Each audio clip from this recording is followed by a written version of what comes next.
got to do a Yui, Ash. There's a hole there that gave us a very bizarre look on the way through. Is that the silver? I think it might be in the second row. Silver VE Calais? I think it might be something like a Calais sedan or something.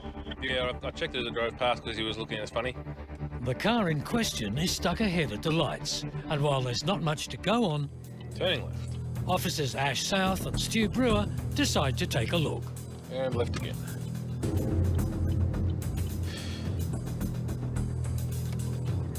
The driver is clearly not aware of the cop car behind him, but all of a sudden, things change. We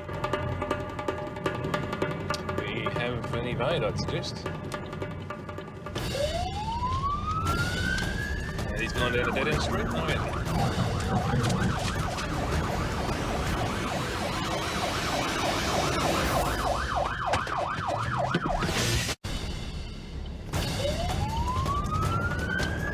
He's gone down a dead-end street. Oh, yeah. It was supposed to be a routine check, but nothing will stop this guy doing a runner.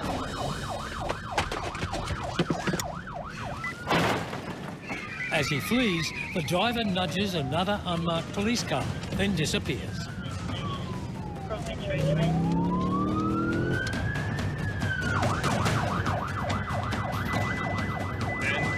Nah, didn't see after that. Give it away. 618, just letting you know, we've just had a 2006 Holden Calais sedan Vicinity of 2 years. take off on us, evade us on street in the industrial area there, bearing Red Joe 8, nil pursuit. Roger that, just the last direction you're told. Possibly southbound, lost him in the industrial area. While the driver might think he's got away with it, Ash South and Stu Brewer know who the car belongs to. So we're now on our way to an address in which is the address of the registered owner of the Commodore that evaded us earlier on. We're going to see if we can speak to the owner, who is a female, so we're pretty confident that it wasn't her driving. However, being the registered owner of the vehicle, it is her responsibility to indicate to us who was driving her vehicle at that time. We're in the right place. How are you? He's gone down a dead-end street. Oh, yeah. Police want to talk to the owner of this car after it took off from them. How are you? Hello. Do you know what's your relationship with her? She's my daughter. Okay. Okay, guys, what's happened? Well, whoever's driving that car today, and I suspect your daughter was one in the passenger seat because there's a female in the passenger seat, Yeah. has taken off from us, hasn't failed to stop, and has actually rammed our other police car. And what's going to happen from here is can make a smart decision, tell us who was driving the car today when it happened, or she gets in for it. Got a mobile phone number for it? And rest assured, we're coming for her. It's not going to go away. While there's no sign of the car, the woman's able to tell Ash South and Stu Brewer the first name of the man who was behind the wheel. What we'll do now is we'll head back to the station and do some more checks with some of the names that the young lady's mother gave us, and I'll try to make a phone call to the young lady herself and see if she's prepared to give up the game and let us know who it was that endangered her life, endangered our life and endangered his own life.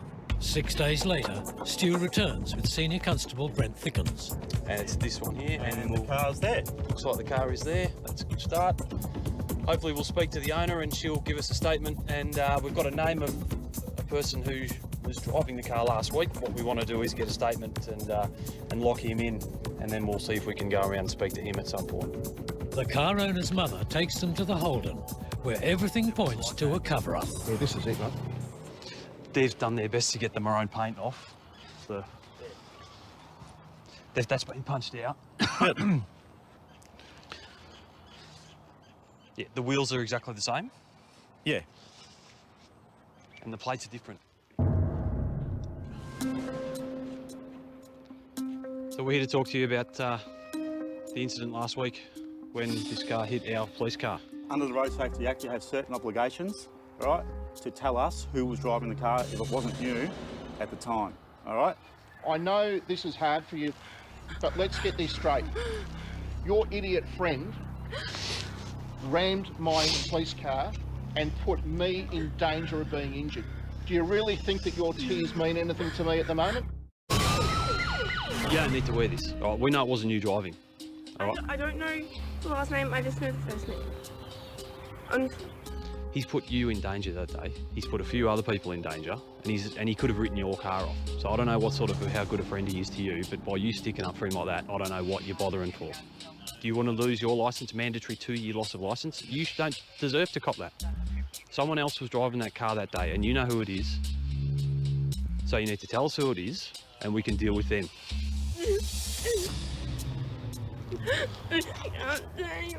Police are trying to establish who was driving this woman's car when it took off from them. I'll tell you what, I'll tell you. You're nearly 21 years of age, all right? It's your car, you have responsibilities. You're an adult. It's time to behave like one.